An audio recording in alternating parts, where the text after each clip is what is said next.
You're listening to the Greeks Gridiron, live with Athan Hristodulu.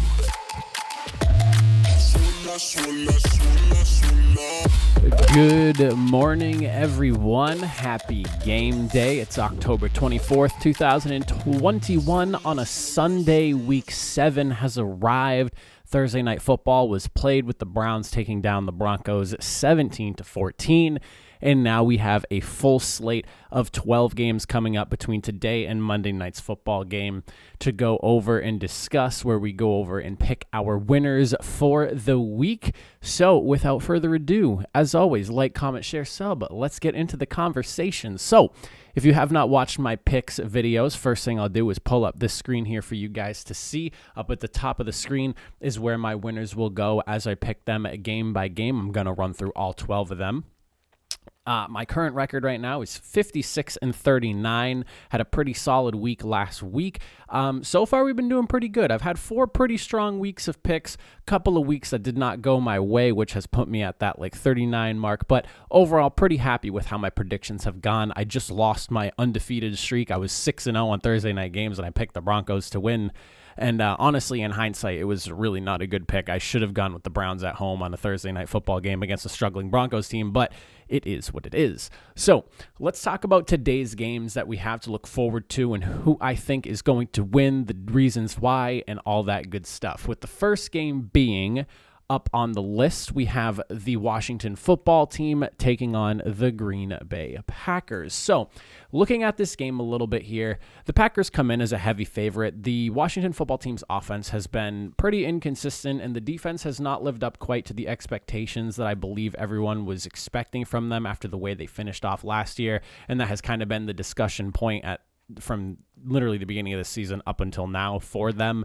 Washington's defense ranks 32 in the league, 32nd in passing and 19th in rushing specifically, but overall it's 32nd in the league, which, bodes well for the Packers and their 14th ranked offense, which isn't as prolific as it was last year, but has still been very efficient and has been doing a good job moving the football. It's, it feels like they've relied a little bit more on the running game, which has allowed them to have a little bit more of a balanced type of running and passing attack, which I really like for them, because leaning on Aaron Rodgers' arm, you should be a little bit more balanced. I understand this is a passing league now, but you do want your team to have a somewhat balanced offense. You can't win playoff football without a strong running game, and I firmly stand behind that. That and defense, you need to have those both. So it's good to see the Packers playing this year. It is worth mentioning that despite the fact that the defense hasn't been great, Washington can cause some pressure. They're ranked second in the league, tied for second, with 71 credited pressures on quarterbacks this year. So I'm expecting them to maybe be able to frustrate the Packers offense a little bit. But overall, this game heavily favors the Packers. So with this one, I think my winner for the game would have to be Green Bay and Aaron Rodgers on this one here. I trust the offense and defense a little bit more as opposed to, the Taylor Heineke-led offense and this 32nd ranked defense that Washington has put on the field.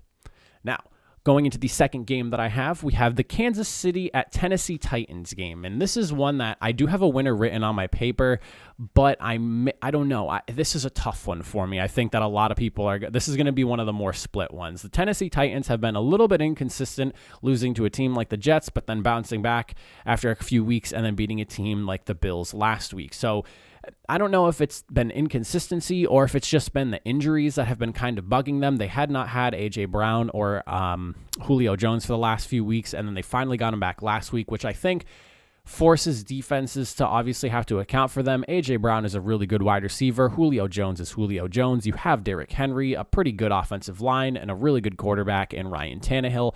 I think that the Titans, now that they're a little bit healthier, they're going to start to be a more consistent team. This team leads on the offense. The defense has not been great. That's where I feel their biggest issues are.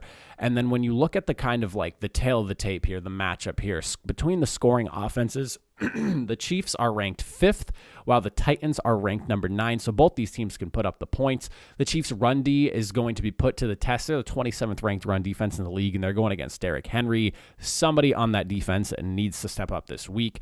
But overall, I think the biggest thing to note as far as the Titans offense goes, and The Chiefs haven't really been effective in this situation, but if they want to be able to be successful against the Titans, I think this is something that they're going to need to try to take advantage of, is that the Titans have struggled to protect Ryan Tannehill this year. He's been sacked 20 times, which is 30th in the league. So that is a very big key point right there. The Chiefs haven't really been effective, forcing only 7 sacks this year, which is actually ranked 32nd in the league. But you're going up against a team that struggles to protect a quarterback, so maybe this ends up being a deciding factor for the Chiefs D in this game, is being able to take advantage of the fact that, one, they've been struggling to get to the quarterback, and two, they're going up against a team that struggles to protect them. As for the winner in this game, oh my goodness. This is a toss-up one here, and I don't really know who to go with, to be honest, because I think this game can go either way. But if I was to go with a winner, this one's on the spot. This isn't a deciding one. I'm not just going to go by what's on my paper just because it's there. I think I'm going to go with the Titans. Yeah, I'm going to go with the Titans. As I'm saying that, I'm almost regretting it because I feel like this is a game the Chiefs win, but the Chiefs defense has been really bad, and if this team is healthy, which it sounds like Julio Jones was questionable with a hamstring thing, is going to play, you have a lot of people to account for on this offense, and I see it as a big mismatch for the Chiefs defense here. I think it ends up being a shootout, and a shootout that the Titans can realistically win. And if the Titans defense ends up doing anything of substance really, and they get a stop or two, this could be trouble for the Chiefs here. They've struggled against some random teams this year. The Chiefs' record is not quite what it should be and what a lot of people expected from them. I think the Titans are going to come out on the top for this game here. Third game that we have up on the list here, we're looking at the Falcons and the Dolphins here. The Dolphins have really been struggling. They have been in a lot of conversation of trade rumors for Deshaun Watson, and especially this last week specifically, the news kind of broke out that the Dolphins and them have been having a large conversation with significant headway about potentially moving Watson from Houston to Miami. Whether you choose to believe those or not, we'll find out by next week. Next week's the trade deadline. I think it's like the Tuesday after week 8 or something like that. I don't know exactly the date that the deadline is on, but it's coming up, and it's coming up quick. So whether Watson moves or not, we're going to find out in the next week or so. Ultimately, though, this is a more of a solid matchup for the Falcons here, because when you look at the numbers here, the Falcons' passing defense is ranked 14th in the league, as the Dolphins' passing offense is ranked 29th, and then on top of that, their run D is ranked 12th, while the Dolphins is ranked 32nd in offense. So ultimately, the Falcons have a really good matchup here defensively. Their defense has not been great, but it hasn't been terrible. It's been pretty solid. It's like average to above average, depending on the week and who they're playing. And then on top of that, from the Falcons' lack of pass rush, I guess is probably the one thing that I could really pick out for the Dolphins to kind of like look at as a positive is the Falcons rank 29th in the league with only 9 sacks. The Dolphins have allowed 16 sacks, which is tied for 22nd, but you're going up against a team that really can't get after the quarterback effectively at all. So this is something that the Dolphins might have in their favor offensively, but overall, the Falcons defense has a really good game, and I'm really concerned about this Miami team overall. They have taken quite the step back from being the 10-6 team they were last year, and I think that you have the Falcons with an established quarterback, a tight end that just emerged the last week they played. You still have Calvin Ridley and a pretty good unit on offense, a defense that is, again, average to above average, depending on the week that they're playing. I think that the winner for this one, pretty clear cut, I would go with the Falcons here. I think the Falcons catch a dub going up against the Dolphins here in week 7. For game number 4, we are looking at the New York Jets taking on the New England Patriots, and the last time these two teams met, the score was 25-6 New England, who picked off Zach Wilson for 4 interceptions. Now, I don't believe that's going to happen again. I think that Zach Wilson has steadily improved since the last time these two teams played. Now, I do think that this game is still a heavy mismatch for the Jets from just like the personnel to everything that they've got going on there. I mean, you have a first-year head coach against Bill Belichick, who is a defensive-minded coach who feasts upon rookie quarterbacks, and he gets the luxury of facing Zach Wilson again this week. I don't have too much to dive into overall. I think that the Patriots are a pretty strong favorite at home to win this game. as much as the Jets defense hasn't been bad. I think that's probably the biggest bright spot. Is the Jets defense hasn't been bad. It's been very solid. I don't know if I would go and say good. They're like middle of the road, but they've been solid. I just don't know if their team as a whole can really. I just don't think that the Jets can pull out the win, to be honest with you guys. I think that overall, Mac Jones has played really, really well. I think he's like fifth or fourth in the league in passing completion percentage. I mean, the guy has played really well. Offensively and defensively, I think the Patriots are just set up a lot better than the New York Jets are. And if you have not already been able to figure it out, my pick for this one is the New England Patriots winning at home against the New York Jets. Now, for game number 5, we have the Carolina Panthers taking on the New York Giants in what is an interesting game because you have two teams that have kind of started. Well, one has started to underperform after a really hot start, and the Giants, who have just been bit by the injury bug and bit hard, and it seems they continue to get bit at that. The Panthers, since going 3-0, have just offensively not looked really good at all. They looked really bad last week against the Vikings and pulled out an absolute miracle to get that game in overtime, courtesy of their defense and special teams being able to keep them in the game for as long as they did. The good news is that the Giants, their injury issues are kind of lightening up here. They're not going to have Galladay, Barkley, or Kadarius Toney, but they are getting back Darius Slayton, John Ross, Evan Ingram, and potentially even Sterling Shepard, depending on how he does in pregame warmups. I guess this really helps the offense because I think that the Giants are a lot better when they have their entire offensive unit on the field. So maybe this game turns out a little bit differently than what I'm expecting. The Panthers defense does rank 5th in yards allowed this season, and the Giants offense has not done well. Again, granted, there's been a lot of injuries offensively, so maybe that's skewing things more into the favor of the Panthers, but it is something we do have to keep of note. And on top of that, they're able to generate a fair amount of pressure over there in Carolina. They can really get after the quarterback, and this could really cause some problems for what has been a weakness in this unit, whether the starting lineup is in or not in the New York Giants offensive line. I am going to go with the Carolina Panthers in this game. I do feel that they're a safer pick here just because there is still some injury questions. Sterling Shepard, depending on whether he's in or not, that is a big factor. It's one of their lead wide receivers. They're missing Kadarius Toney, who had a really good game just last week. So I think the Panthers are probably the safer pick in this one. I am going to go Carolina.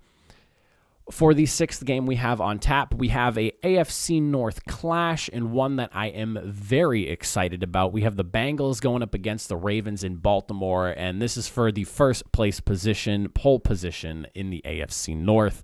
Lamar Jackson has been playing at an MVP level, and if you have not watched my MVP video, I highly recommend you check it out. We discuss Lamar Jackson a little bit in that video.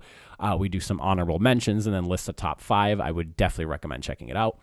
And then on top of that, Joe Burrow on the other side, he's played really well himself. He has thrown multiple touchdowns in every single game this year. He has looked really, really good and he picked up pretty much right where he left off last year. He was killing it last year before he went down with an injury. He came back and he's looked really great. So both these teams are being led by really good quarterbacks.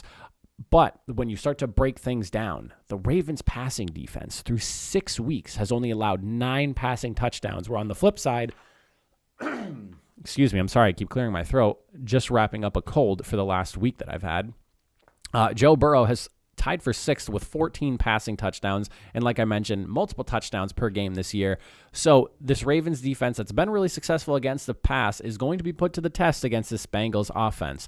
On top of that, when you look at the defensive side of things for the Bengals, 9th in yards allowed, specifically 7th in rushing, which pairs up really nicely going up against the Ravens, who are one of the top rushing offenses in the league. If they're not doing it with Lamar Jackson, they're doing it with their running backs, and they're 4th and 5th and 6th string running backs at that, which is amazing that this team is doing it, but that just goes to show you how well coached they are. This poses a real solid matchup. This could be the game of the week. These AFC North games get really chippy. They get very aggressive and competitive, and I love to see it. This is a really tough one for me to pick as well. I do have, and I really want to say the other team after giving the winner on this one, but I have the Ravens coming out with the win. I got burned on Thursday night picking the Broncos winning at home against winning against the Browns, who were at home. And I kind of regretted it because and I talked about it in the video, where when you get to the points like this where you're kind of unsure, take advantage home team, just because it ends up being a little bit of a safer bet. I think that it being a divisional matchup in Baltimore, the Ravens flock knows that the Bengals are a good team, and this is for first place in the division. I think that Baltimore is going to be loud and rowdy. I think the energy is going to be really high in this game, and I think that if it ends up being a good game, it's going to be a close one, with the Ravens maybe edging out a score right at the end of the game, or maybe the Bengals just running out of time. But I do think that the Ravens have this game over the Bengals, so I do go Baltimore with the winner. For game number 7, we have Philadelphia at Las Vegas. A big question mark for the Las Vegas Raiders, and this one is Darren Waller being questionable for the game. I'm recording this at about 7:30 in the morning, prior to game day, obviously. So I have not seen anything yet on him being available or not for the game. That might end up being like a game time decision thing. So that is a very big question mark for the Las Vegas offense. Defense statistically has not been terrible for Philadelphia, where when you look at the Raiders offense has been really good this year. The biggest issue for Philadelphia, and I have mentioned this before in other game day previews, the Philadelphia defense, again, statistically not bad. Penalty wise has literally shot themselves in the foot week in and week out and week in and week out. 444 yards in penalties. That's first in the league. That is the problem with this Philadelphia defense. The offense has been a little inconsistent, but has kept pace in some games. But it is the fact that this defense is literally just handing opponents' offenses, at this point, about like 75 yards a game. That's nearly an entire football field of traveling per game that they're giving up, roughly. And I don't even know if the 75 is a good average. Like, that's just off the top of my head guess right there. The questions about Hurts remain for the being QB1 in Philadelphia. I don't know if he's the man for the job, to be honest, or not. I mean, I watch a lot of football every single week, and I get a little bit of a taste here and there. I've seen Hurts make some good plays. I've seen him make some poor plays, and it seems like everyone's kind of in the same spot where they're like, they don't really know where he's at right now. Ultimately, when you look at like the offenses matchup wise, Las Vegas passes more effectively. Philadelphia runs more effectively. So, I mean, it's kind of like a who's who. And with Darren Waller being a big question mark, that might hurt the Raiders offense, or it is going to hurt the Raiders offense if he does not play this week. So there are some concerns on both sides of the ball. I think this game is more of a toss-up than anything. I don't know if there's like a clear person that you could be like, this team is going to win. But I am going to give advantage to Las Vegas. I think that the Raiders have a little bit more stability at quarterback. They are past the John Gruden thing, clearly, after their game that they had last week against the Broncos. So I'm going to go with the Raiders. I think they're a little bit of a safer pick. I like the team that they have, and if Darren Waller's playing offensively, I think that they are a little bit more superior than Philadelphia. Defensively, I don't really know if I believe in either of these teams, but I will give the slight edge to the Raiders in this one.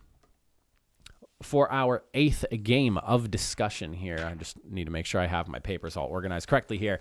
We have Detroit at the LA Rams.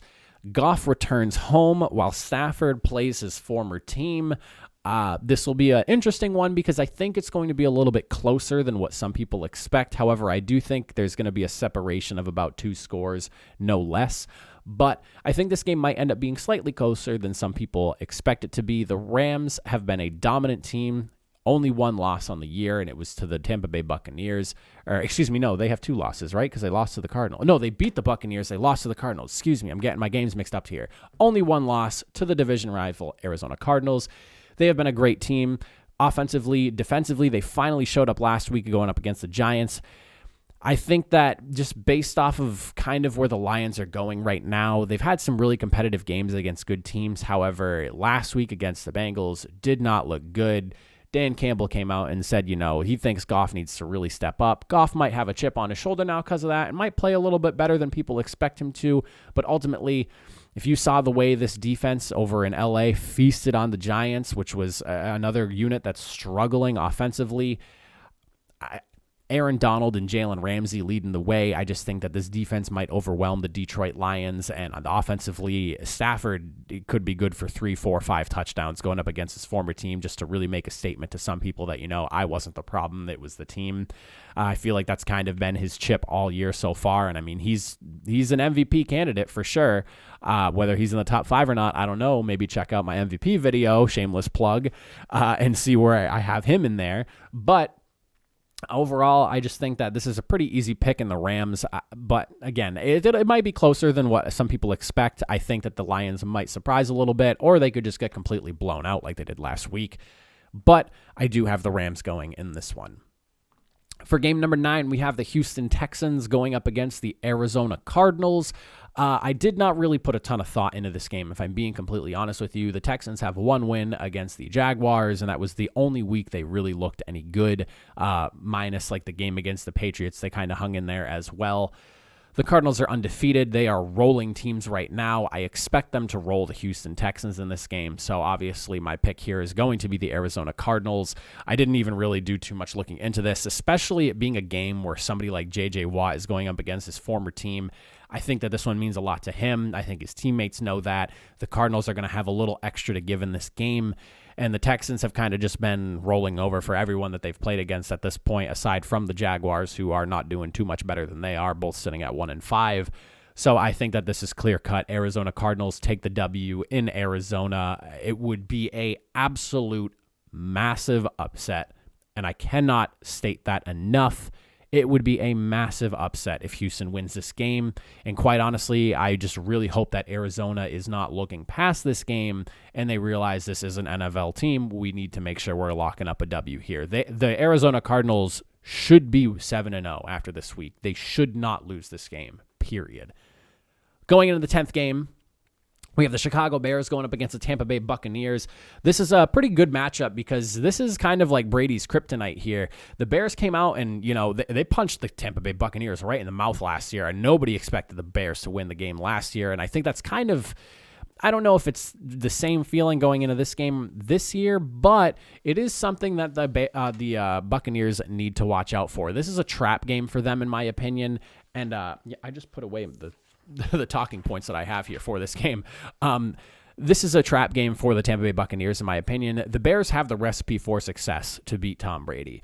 And it comes in the fact that they are tied for first in the league with 21 sacks on the year. If you can get to Brady, and I've said this before in other previews about the Buccaneers, the key to beating Brady and any team he's leading is to upset Brady and get after him and force him under pressure and force him to make mistakes. Do not give him the time to throw the football, because if you do, he's the best in the business at what he does. So with that, Bucs, however, do have a little bit of this is a different story from last year. Bucs are tied for 5th in sacks allowed. They've only allowed 9 on the year. Handful of teams have 9 sacks allowed, but the Buccaneers are one of them. Their offensive line has looked about as good as just about anybody else's this year. So while the Bears do have the kind of kryptonite to the Brady-led offense, the Brady-led offense does have an offensive line that can back it up. They've got some nasty dudes on that line. My biggest concern really going into this game is just the fact that, and I mentioned this last week with the Packers, I don't know if the Bears can keep up with the I almost called them the Patriots, the Buccaneers offensively. The Chicago Bears rank 30th in offensive yards, while Tampa Bay ranks 4th, and that's not to mention the scoring differential between these two teams as well. I just don't know if Chicago can ultimately stay into the game as Justin Fields learns and gets better and improves. I don't think at this stage in the game, Chicago has the offensive firepower to keep up with Tampa Bay. So obviously advantage here goes to Tampa Bay at home. I have the Buccaneers winning this one. Would I be surprised if somehow the Bears end up winning 16-13 though? Well, goddamn, it would be the game, wouldn't it? But I do think Tampa Bay has it. Next game up on the list, this is game number 11 of 12. It is a Sunday night football game. It is my favorite team, the Indianapolis Colts, going up against the San Francisco 49ers in San Francisco. Interesting matchup here.